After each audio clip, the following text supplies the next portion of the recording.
राम तो लोगों के दिल में पहले भी थे और आज भी है। ठीक है, राम मंदिर बन रहा है, बनना चाहिए, चलो अच्छी बात है, हमें स्वागत करना चाहिए। पर जिस ढंग से बनाया है ना, वो ढंग बहुत अच्छा नहीं है जिस ढंग से बनाया है। क्योंकि अगर हम मॉडर्न इंडिया में आए तो आपने आज़ादी की बात कह रहा हूँ, तो हमारे सबसे बड़े जो आइकॉन लगा लो या हमारे राष्ट्रपिता लगा लो, महात्मा गांधी है। और मेरे ख्याल से उनसे ज़्यादा हिंदू कहीं भी नहीं था किसी के अंदर। एक्चुअली ये राम मंदिर राम का नहीं है, बीजेपी का है। राम मंदिर है, मंदिर बना रहे हैं, आयोजन भव्य है, अंतर्राष्ट्रीय आयोजन हो सकता है, पर राम का लिए नहीं हो सकता। सटीक खबरों का सीधा असर। आप देख रहे हैं एनसीआर समाचार, खबर भी असर भी। नमस्कार, मैं आपके साथ देशना मंगवाना और आप देख रहे हैं एनसीआर समाचार। इस वक्त हम एक साउथ इंडियन रेस्टोरेंट में मौजूद हैं। यहाँ पर तमाम लोग खाने पीने आते हैं, कुछ राजनीतिक वरिष्ठ लोग भी मिल जाते हैं यहाँ बातचीत करने के लिए। तो आपने देखा होगा, हाल ही में दो मुद्दे बड़े वायरल हो रहे हैं। एक तरफ राहुल गांधी की भारत जोड़ो न्याय यात्रा, क्योंकि वो पूरे हिंदुस्तान को न्याय दिलाने के लिए 14 जनवरी से स्टार्ट करने वाले हैं, जो कि ये यात्रा मणिपुर से लेकर मुंबई तक जाएगी। तो एक तरफ 22 जनवरी यानी कि राम मंदिर, अयोध्या राम मंदिर का उद्घाटन होने वाला है, जिसका बेसब्री से तमाम हिंदू समाज यानी कि 550 साल से सभी को इंतजार था राम मंदिर बनने का। दोनों मुद्दे इस बार जनता तय करेगी कि वो राहुल के साथ जाने वाली है या मोदी के राम मंदिर के साथ जाने वाली है। मामला बड़ा गंभीर है, एक तरफ न्याय की बात हो रही है तो एक तरफ धर्म की बात हो रही है। अब जनता तय करेगी कि वो धर्म की तरफ जाना चाहती है या वो न्याय की तरफ। हमारे साथ कुछ वरिष्ठ नागरिक हैं, काफी अच्छी राजनीतिक समझ रखते हैं, गहरी बात रखते हैं, काफी इनको अनुभव भी है, इन्होंने राजनीति देखी है, इन्होंने कांग्रेस का शासनकाल भी देखा है और भारतीय जनता पार्टी का तो देख ही रहे हैं। तो उनसे सीधा बातचीत करेंगे। पहले तो बहुत बहुत स्वागत है आपका एनसीआर समाचार में। आपने कांग्रेस का भी शासनकाल देखा है, भारतीय जनता पार्टी का आप देख ही रहे हैं। दोनों की राजनीति में क्या फर्क है और क्या समानता है? एक्चुअली क्या, आफ्टर 77 लगा लो, बिफोर 77 लगा लो, देश में बदलाव आया था 1977 में। कांग्रेस पहली बार इलेक्शन आ रही थी और जनता पार्टी आई थी। हमारे वरिष्ठ है, समाजवादी है, बहुत पुराने नेता है, 70s के है, वो तो हमसे भी ज्यादा उस टाइम की 8-10 साल और सीनियर मैच्योर आदमी है, उनको ज्यादा मालूम है। एक बदलाव आया था 77 में, एक बदलाव आया 89 में, इसी तरह एक बदलाव आया 96 में, अब एक बदलाव आया है अब 2004 और 2014 में। पिछले 30-35-40 साल में ऐसा हुआ है जैसे लोकतंत्र में जैसे जमीन आसमान का बदलाव आता है ना, फर्क आया हुआ है। आज भारतीय वोटर लगा लो, ये भारतीयता की मानसिकता वो नहीं है जो आज से 30 साल 20 साल या 40 साल पहले थी। बहुत कुछ बदल गया है, वैचारिक तौर पे बदल गया है। समाज पहले की तरह समाज संगठित नहीं रहे, हमारे इंडिविजुअलिटी बहुत आई है। यही वेस्ट का प्रभाव लगा लो हमारे ऊपर, या उपभोक्तावाद का लगा लो, असर है हमारी सोच समझ व्यवहार। इवन के हमारे है ना ड्रेस कोड है घर में, उसमें भी बदलाव आया है, बड़ा बदलाव आया है। आप कल्पना भी नहीं कर सकते कि 30-40 साल पहले हम लोग कैसे कपड़े पहनते थे या कैसे सामूहिकता थी हमारे घरों में। आज ऐसा कुछ नहीं है। आज लगता है कि जैसे हम वेस्ट को वो कर रहे हैं, रिप्रेजेंटेटिव कर रहे हैं, पर लेकिन भारतीयता की जड़ें बहुत गहरी हैं। सनातन की लगा लो आप जिसे कहते हैं ना, हजारों साल का है। रही ना आपने जब राम मंदिर की बात चला रही थी आप, राम तो लोगों के दिल में पहले भी थे और आज भी है। ये तो हम 100 साल से डेमोक्रेसी सेटअप लेकर आए हैं। ऐसे नहीं है कि राम कहीं गिरवी रखे हुए थे या राम को किसी ने बांध के रखा हुआ था, या राम तो घट में थे। हमारे यहाँ धर्म छोड़ दिए कोई भी, शायद ही कोई हिंदुस्तान में ऐसा आदमी जिसने राम का विरोध किया होगा, नेवर। कहीं कोई आइए राम राम जी, जय सिया राम, या घट में राम, रामचरित मानस जो भी है आप देखो, या हमने मुगल पीरियड देखा, मैं इसलिए कह रहा हूँ, तो मैंने हिस्ट्री पढ़ी है, मेरा सब्जेक्ट भी था। उसमें भारतीयता मतलब जो भारतीयता बड़ी है ना, जिसे कहते हैं विशाल है, जिसका मतलब फैलाव है दुनिया में, आज जिसकी रिस्पेक्ट है, वो वही थी। हमारे यहाँ है ना भगवान की तरह अपने से बड़े को मानना, इज्जत देना। तो राम आइडलेशन है, आदर्शवाद है, सीता एक आइडलेशन है, और जिस तरह उनके मतलब भाई लक्ष्मण एक आइडियलेशन आदर्शवाद है जो है ना नैतिकता के मापदंड बन गए, वो सब राम जी के दिए हुए हैं। वो बिफोर मतलब बहुत पहले की बात है, मतलब ये लगाओ 2-4-5,000 साल पहले। और ठीक है, राम मंदिर बन रहा है, बनना चाहिए, चलो अच्छी बात है, हमें स्वागत करना चाहिए। पर जिस ढंग से बनाया है ना वो ढंग बहुत अच्छा नहीं है जिस ढंग से बनाया है। क्योंकि अगर हम मॉडर्न इंडिया में आए तो आपने आज़ादी की बात कह रहा हूँ, तो हमारे सबसे बड़े जो आइकॉन लगा लो या हमारे राष्ट्रपिता लगा लो महात्मा गांधी, और मेरे ख्याल से उनसे ज़्यादा हिंदू कहीं भी नहीं था किसी के अंदर। वो हर अपनी सभा में मतलब रघुपति राघव राजाराम, वो है ना राम को जीवन में जिया उन्होंने, सबको लेके चलना, आदर्श करना। और मेरे को लग रहा है हथियार जो बनाया ना इसका आंदोलन का, स्वतंत्रता आंदोलन का, उसमें गांधी जी का बड़ा योगदान है। उन्होंने कभी भी अपने सच को नहीं मतलब छोड़ा कि मैं सनातन हूँ, मैं सबको भारतीयता को मानता हूँ। कितना भी मॉडर्न मतलब एजुकेशन उनकी रही है, सभी लोग तो मॉडर्न जैसे हम सारे विदेशी रिटर्न थे, आज तो हम है नहीं, आज इंडियन है हम लोग। उस टाइम एवरीवन विदेश से लौट के आया हमारे यहाँ, पर लेकिन उन्होंने भारतीयता नहीं छोड़ी, यहाँ के भारतीयता स्वीकार करी उन्होंने। जवाहरलाल थे, इवन बाबा साहब वगैरह सभी ने भारतीयता कपड़े पहनावा मतलब अपना कहीं भी कुछ नहीं छोड़ा। और इवन के महात्मा गांधी तो जब लास्ट शब्द आया था हे राम निकला उनका, वो कभी किसी मंदिरों में नहीं गए, उन्होंने राम मंदिरों में नहीं तलाश करा, उन्होंने कहीं राम मंदिर, उन्होंने राम है ना दिल में था, मेरा कहना था। तो दोनों चीज मैं कह रहा हूँ इसी पे, जैसे है ना आज हिंदुस्तान का कंसेप्ट बदल गया, आज इसका राजनीतिकरण हो रहा है, इसका जैसे बिजनेस एंगल से है, रोज आ रहा है 80 करोड़ आएंगे, 10 करोड़ आएंगे, 3 करोड़ आएंगे, 90 लाख आदमी आएंगे, इतना बिजनेस लेके राम को बिजनेस में उतार दिया इन्होंने। पहले ऐसा नहीं था, राम तो हमारे यहाँ घट घट में है, जैसे कहते हैं ना राम राम जी। आज भी हिंदुस्तान में कोई भी हिंदुस्तानी अगर वो हिंदुस्तान से बिलोंग करता है, राम का अनादर नहीं कर सकता। ठीक है, मेरा सवाल सर से है। सर काफी वरिष्ठ है, सोशलिस्ट भी है, समाजवादी भी है। सवाल पूछेंगे इनसे। अभी सर ने कहा कि राम सबके अंदर है, सबकी आस्था में है, फिर विपक्ष इस पर तमाम राजनीति क्यों कर रहा है? मल्लिकार्जुन खड़गे को न्योता भेजा गया, सोनिया गांधी को, तमाम विपक्ष को भेजा गया, पर तमाम नेता अभी तक उस पर जवाब नहीं दे रहे। उनका कहना ये भी, ममता बनर्जी भी नहीं जा रही है और नीतीश कुमार भी नहीं जा रहे हैं, तो राम पर राजनीति क्यों हो रही है? एक्चुअली ये राम मंदिर राम का नहीं है, बीजेपी का है। राम की आत्मा मां नहीं है। जिन लोगों ने इसके लिए सतत संघर्ष किया 47 से, उन लोगों को न्योता नहीं है, उनको मना कर दिया आप नहीं आएंगे। और किसी भी शंकराचार्य और आदि गुरु जिससे धर्म चलता है, उनको कहीं भी पूछा नहीं जा रहा है। तो ये राम मंदिर किसके लिए बन रहा है, धर्म के लिए या पॉलिटिक्स के लिए? तमाम हिंदू अपनी आराधना समर्पण से करता है, पूजा से करता है, समर्पण से करता है, भगवान की प्राप्ति से करता है, और उसी में वो जीता है। उसमें वो योग और इन सब चीजों का ध्यान रखता है, अपनी आत्मा को कंसोलिडेट करके धार्मिक बनाता है। धर्म गुरुओं के बताए गए रास्ते पर चलकर, गुरु को धारण करके, अब उन गुरुओं को ही वहां से निकाल दिया गया है, तो धर्म का है। राम मंदिर है, मंदिर बना रहे हैं, आयोजन भव्य है, अंतर्राष्ट्रीय आयोजन हो सकता है, पर राम का लिए नहीं हो सकता। ये राजनीति के लिए है, मन के लिए नहीं, सत्ता के लिए है। तो मेरा सवाल एक और है, हिंदू धर्म स्थल उद्घाटन कब होता है? जब पूरा बन जाता है या आधे में ही उसकी प्राण प्रतिष्ठा रखी जाती है? सवाल ये भी है जो जनता को पता लगना चाहिए, क्योंकि अभी राम मंदिर पूरा बना नहीं है, सिर्फ गर्भगृह बना है, काम चल रहा है। भवन निर्माण वास्तुशास्त्र से होता है और भगवान की स्थापना नारायणी चक्र से होती है, क्योंकि सबके जो मूल है वो परम ब्रह्म है, जिससे राम और कृष्ण की उत्पत्ति हुई है।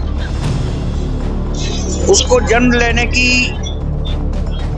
कोई जरूरत नहीं है, और वो कभी भी स्थापित कहीं भी किया जा सकता है। भवन निर्माण अधूरा है वो कोई बात नहीं है, पर क्या वो जो नारायण की स्थापना की गई है वो किस भाव से की गई है? क्योंकि भगवान को तो सिर्फ भाव ही प्यारा होता है। वो राजनीति के भाव से की गई है या धर्म के भाव से की गई है? ये बहुत मुख्य प्रश्न है।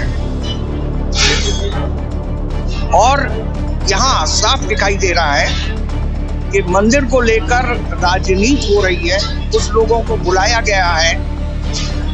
राम के मंदिर में या किसी भी मंदिर में किसी की पसंद के लोगों को बुलाया जाता है या खुला न्योता होता है? भगवान के दरबार में तो खुला न्योता होना चाहिए। यहाँ तो न्योता दिया गया है, कुछ को दिया गया है, कुछ को नहीं दिया गया है। तो ये कैसा भगवान के मंदिर का उद्घाटन है?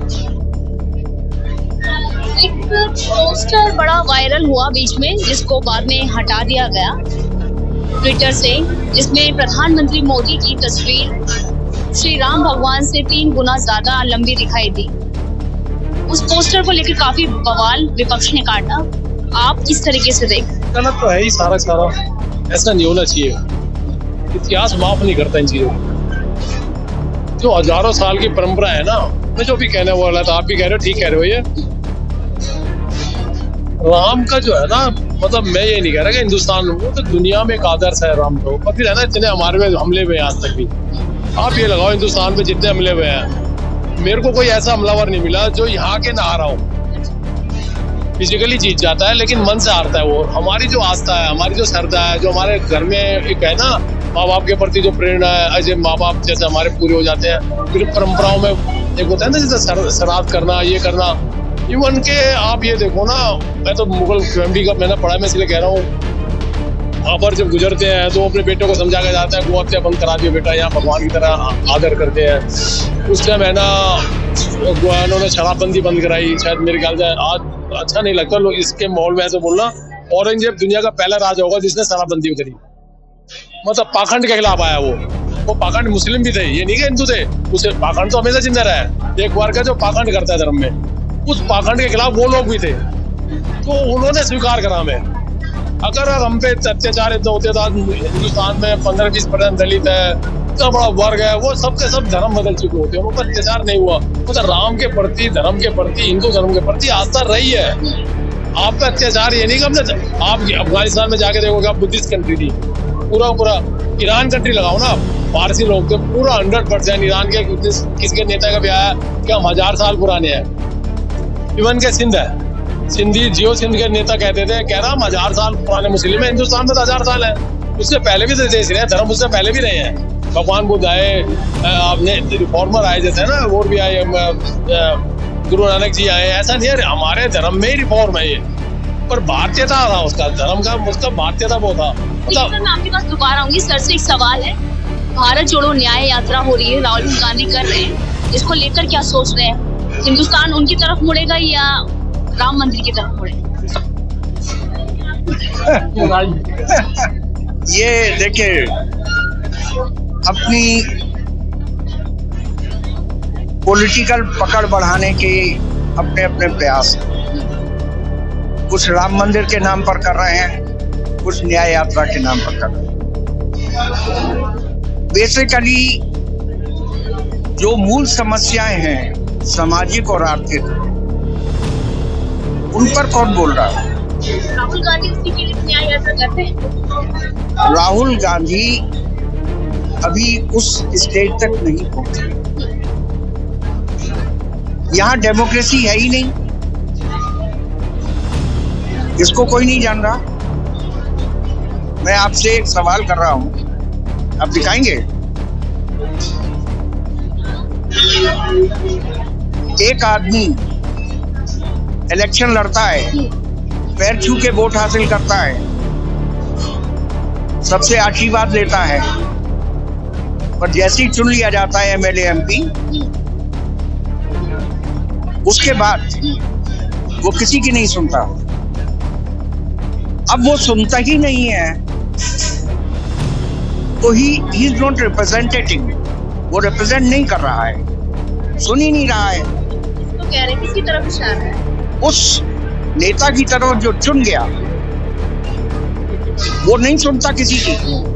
तो आप ये कैसे कह सकते हैं कि हिंदुस्तान क्या दुनिया में डेमोक्रेसी है?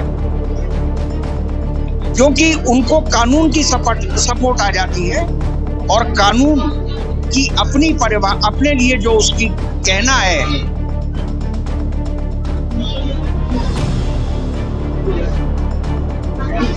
लॉ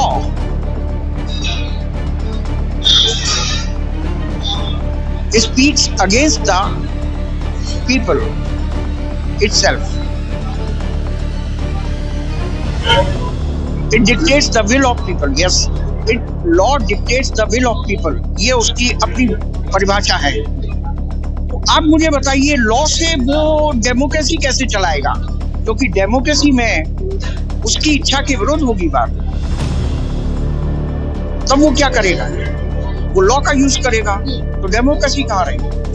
और ये पूरी दुनिया में हो रहा है, जिसे डेमोक्रेसी कह रहे हैं। ऐसे ही इस सिस्टम में बेसिक